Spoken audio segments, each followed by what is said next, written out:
This is Water Elemental. And this is Axis, and we are here today to talk about the League of Legends. This is an ongoing show we do. What's been going on with everyone's favorite mobile style battle game? Battle game. Battle game, indeed. This is a very interesting episode. This comes right at the cusps, coattails even, of Halloween. Happy Halloween to you guys, by the way. I was the Power Ranger. I was not. And you were assorted God. I was assorted Halloween goods. Yes, it's very fun. But we got a lot of cool stuff to talk about this week. Not nearly as much as we did the past couple of weeks, but we still got some cool stuff. Blame right. Have Zed, the Master of Shadows, with a little champion sneak peek of him, a new Ionian champion for us to look at. We have some of the rewards for Season 2 finally coming out. Then we have some more information regarding the Twisted Treeline map, both from an AMA they posted on Reddit, and that they're now doing co-op versus AI on that same map. So let's jump right into it. Zed, Master of Shadows. We haven't done this in a while where we have to actually guess what this champion's going to be about. Well, they reveal a good deal of information about him, so I think we can make some educated guesses. We'll probably be wrong, but there'll be educated wrongness. Yeah, we were looking over the champion information. From what it looks like, this is a champion that focuses on creating sort of a decoy of himself, or a shadow, similar in the way that Wukong does at the moment, where he leaves a copy of himself somewhere. I don't know if he'll get a stealth or if it's just something he dropped someplace, but from the way it sounds, it looks like he's going to get a number of skills that relate to that shadow minion. Kind of like how Oriana functions with her orb. Something like that, where, you know, he's gonna place a shadow, and then he's going to have an ability where maybe the shadow can auto-attack for a few seconds. Well, they mentioned this a few times in the preview. He's going to have a skill shot, and he's going to have an ability to switch places with the shadow. And the interesting thing about the skill shot is it functions a lot like Lulu does with Pix, where she fires the skill shot from Pix and from herself, where in this case it's from Zed and his shadow. But the difference between that is Lulu can only hit with one of the projectiles, and only one will do damage. Zed's both will deal damage. And this is one of my favorite parts about Lulu, is going, okay, drop Pix on the furthest minion and then snipe their carry from past their creep wave. And it was incredibly effective. It was really mean-spirited. Well, I see why they're going to let both of the projectiles hit, because with his shadow, it's going to be another target that can be targetable, where Pix is not going to be able to be targeted directly, where instead you have to kill the whole minion. So having a larger target allows for you to dodge between the two and stuff like that, where Pix is a smaller target, and they felt like one of two will hit if you skill shot from him.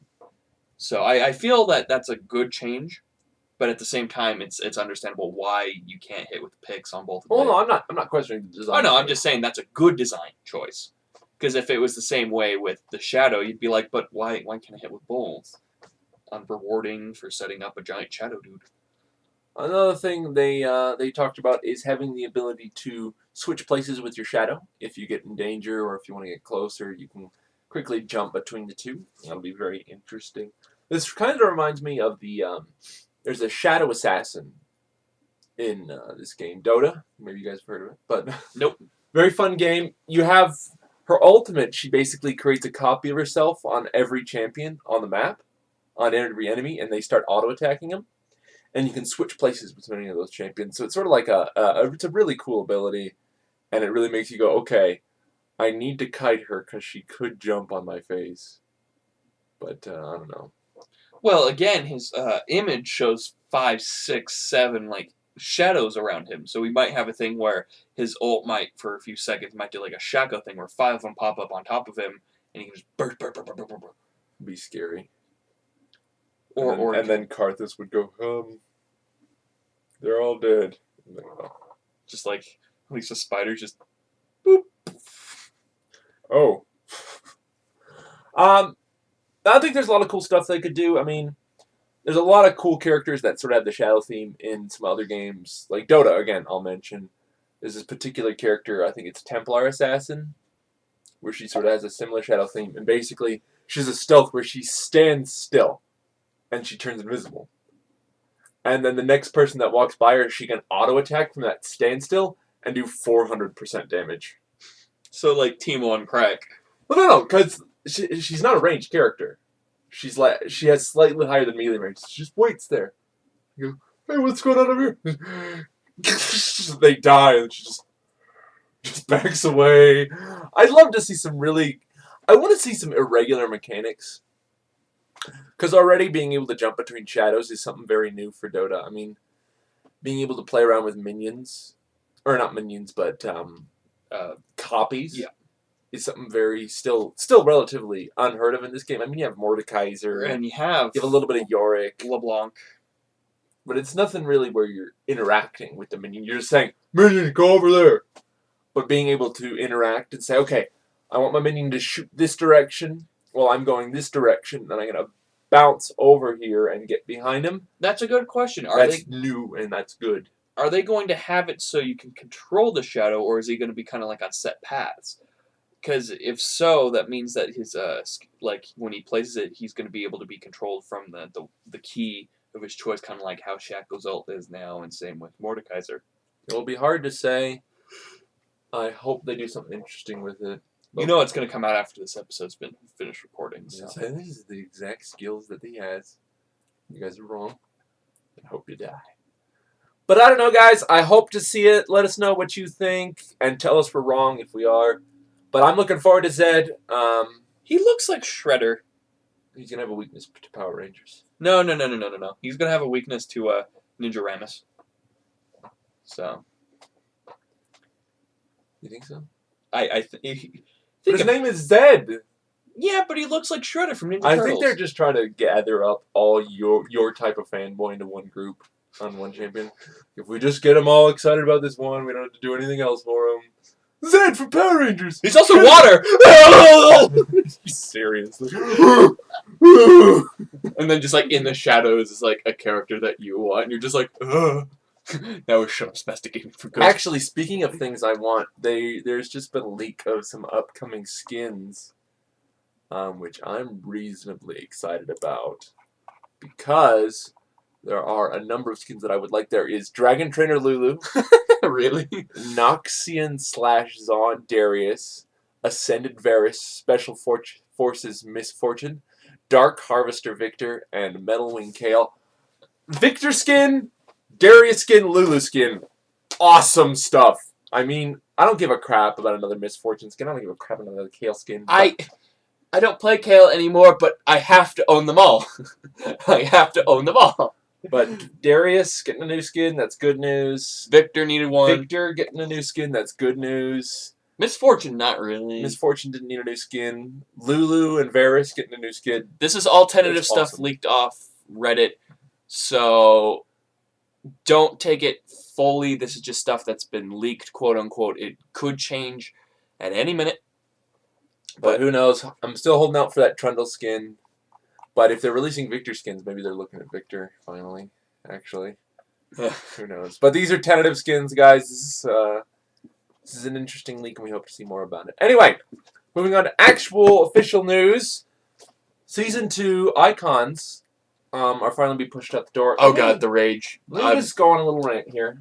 The rage. They've talked about what they're doing with icons this year. They're actually giving you special summoner icons for your ranking, which is cool, which I can appreciate.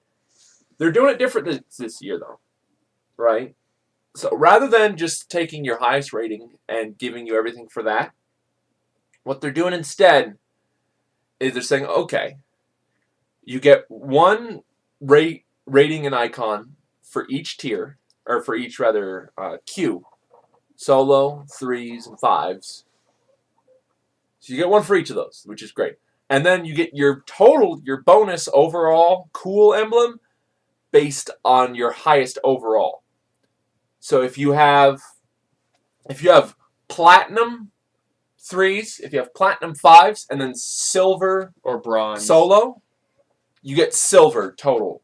You get silver overall rating, which I think is the biggest hunk of crap in the world. That's pretty bad, because if you didn't do very well in one ranked group, but you're the top tier in another group, I don't have a 5s team that I trust. I haven't been able to play very much ranked 5s, so you're not going to. So I have no ranking in 5s because I just haven't been able to get enough people. So I'm just not going to get an overall queue. Really? Mm-hmm. So you're not going to get one because I have ranked 3s and solo 5s. I'm not going to get one. You're not going to get an overall ranking because you have nothing for the 5s. What the hell?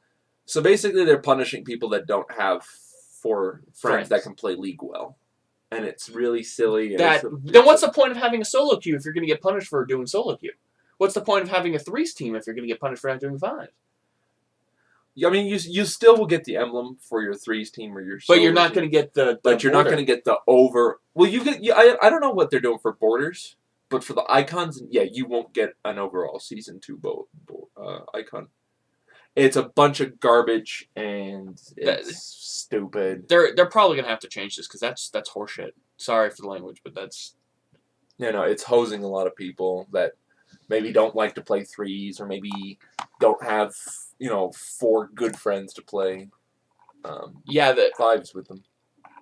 They're not everybody's happy about this. A lot of people on the post on surrender@20.net. Well, especially on the forums. People are raging.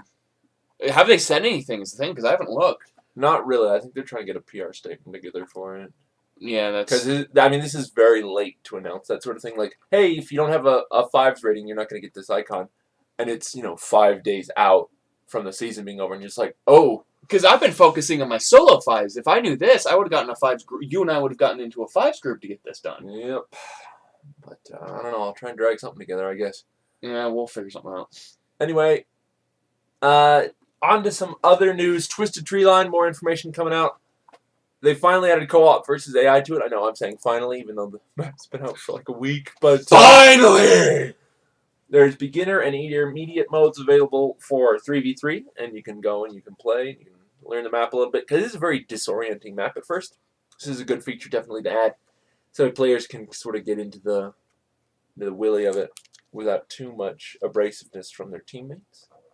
Another thing they did for Treeline was they did a little AMA on Reddit. Talking about the lore, talking about what the champion concepts mean, talking about what some of the mechanics mean, and what they're looking to add. They're waiting to get sort of player reaction and the longevity of the map before they put more features into stone, but they're looking to add some new champions based on this map. A few things they talked about is, if you haven't noticed already, when you capture one of the 2 altars, there's a male or female ghost that appears to talk to you. Well, they'd said that these 2 are lore related. These 2 were husband and wife that lived on the Shadow Isles, and then their souls became corrupt. The male became insane and let the whole power of the Shadow Isles corrupt him, while the wife kind of is fighting it a bit. She knows more about her life, and she's a little bit more knowledgeable. They also said that if you capture it with a Shadow Isles champion, you get special dialogue, and we noticed this in-game a few times by playing. You get special voice acting stuff like that, kind of interesting stuff. Like if you capture the blue altar with Hecarim, the female ghost tells Hecarim not to trust Mordekaiser, and they're going to build upon that with some more lore stuff, and as well as don't trust the king, and other interesting tidbits that they kind of went into details about, which is pretty interesting. And honestly, I love the addition of all this lore and all these kind of hidden gems into the map. Now, one of the things I kind of don't like about it is they're kind of really shady about what they're going to continue to do as far as lore stuff. If they're going to continue like a lore section again, or if they're just going to kind of slowly add more lore into the game directly like this. But either way, it's really nice, and the way they executed this is pretty well. Yeah, they've been really kind of crummy on their lore lately. I know I've pointed it out. I got really mad when they released the Shadow Isles lore, but with the fan reaction and how people are asking lots of questions, I'm sure they'll realize people actually care about lore, and maybe they'll hire a couple of writers again. Who knows? Well, one thing that they talked about is they have to change Maokai's lore, because he hails not from this Twisted Treeline, but the original one. So they're going to have to edit to make sure that's a little bit clearer, because he does not hail from the Shadow Isles. So that's one thing I was wondering about, because it's like, he's not getting any special interactions, but he's from Twisted Treeline, so it's just, a different place. And who knows? They'll probably change it at some point, because he's a nature elemental, so I doubt he'll be like, yeah, no, undead, that's cool. He'll be like, this is ridiculous. No, he, in one of his lore statements, like, they said that how Maokai thinks that the Shadow Isles is an abomination. This is ridiculous. I'm a nature elemental. This undead. I've got to go. Okay, Maokai, relax. I walk on these platforms and this ghost lady talked to me. My seedlings were scared. There's also a couple of small price reductions coming out. It's Cassiopeia, Kog'Maw, Corki, and Anivia are all having their prices reduced. Cassiopeia and Kog'Maw having IP and RP reduced, whereas Corki and Anivia are only having their RP reduced. Very good changes. Lets you get into some more champions for a little bit cheaper. And yeah, you can check that out, enjoy, and play some champions that were previously very expensive for slightly less. Woo! And that's it for official news this week, guys. We're going to be moving on to our own section. Our question this week comes from Master12, our old friend. He says, do you guys want to see an XCOM skin for League of Legends? I don't know how that would fit in exactly. Are you talking about? Yeah, they've talked a lot about taking other skins from sort of like themed things, like, you know, taking derivatives from other games and putting them in League of Legends. And they do certainly do shout-outs. I mean, you got like the J skin, which is a shout out to tribes. You have, you got several Special Forces skins. You know, Special Forces Gangplank, the first thing I said, I'm like, oh, that's expendable skin. Yeah, then you got Tron, Sivir. You've got, Lord of War Darius or whatever, that's obvious. It's a Warhammer 40k reference, clearly. I mean, they'll do references, certainly, but I don't think there'll ever be a skin that comes out and says, this is an XCOM skin. Well, I don't know how you'd fit that in exactly, because if you look at both the old XCOM and the new XCOM, they kind of have like this art style that I don't really think would fit with many champions. You could probably fit it with Jace. Like, you can get one where he's like armored up without his helmet, and you might be able to fit like Kha'Zix as one of like the aliens, or you can do a few small things, but I really don't know. You can make Fiddlesticks like one of the tall aliens, but that's as far as I can really reach it there. There isn't really anything you can just throw in to get a full XCOM reference. You can kind of piece in like sci-fi, but getting a direct XCOM reference might be a little hard. Indeed. But who knows? They might do a shout out for that game because it's been hugely popular. I know a lot of friends of mine are still playing it to this day, but we'll see. But that's it for questions this week, unfortunately, guys. We haven't been getting very many. Why? I don't rightly know, but we love questions. We try to answer as many as we can every week. We love you guys. Let us know. Please send us a question. Post it in the comment section below. Send it to our email at spasticgaming@gmail.com or post it on our forums at spasticgaming.com. There's a little form section in the top left. Like we said, we are definitely looking for more questions. We haven't gotten near as many as we'd like, but who knows? This has been Axis. And Water Elemental. And don't forget to check out the skills that came out right after the recording. Oh, yes.